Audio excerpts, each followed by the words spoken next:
زموږ که د انار غوندې په وینو لمبېدل نه وای،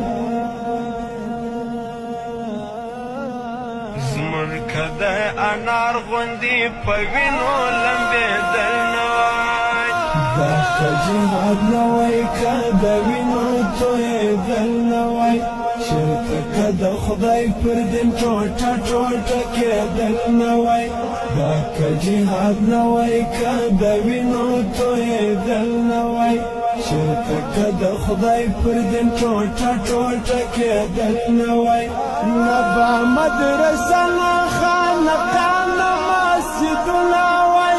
دلته که نازک بدن په اور کبابېدل نه وای، دلته که نازک بدن په اور کبابېدل نه وای،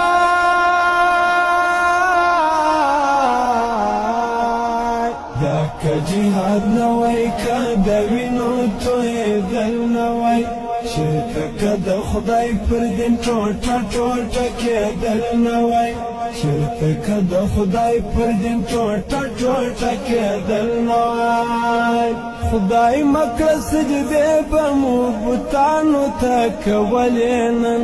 موږ به هم ژوندۍ لوڼې په ګور کې ښخولې نن، خدای مکړه سجدې به مو بتانو ته کولې نن، موږ به هم ژوندۍ لوڼې په ګور کې ښخولې نن، چېرته که مکه کې د بوتانو ماتېدل نه وای، چېرته که مکه کې د بوتانو ماتېدل نه وای، دا که جهاد نه وای، که د وینو تویېدل نه وای، چېرته که د خدای پر دین ټوټه ټوټه کېدل نه وای، دا که جهاد نه وای، که د وینو تویېدل نه وای، چېرته که د خدای پر دین ټوټه ټوټه کېدل نه وای، نه به مدرسه نه خانقاه نه مسجدونه وای، دلته که نازک بدن په اور کبابېدل نه وای، دلته که نازک بدن په اور کبابېدل نه وای،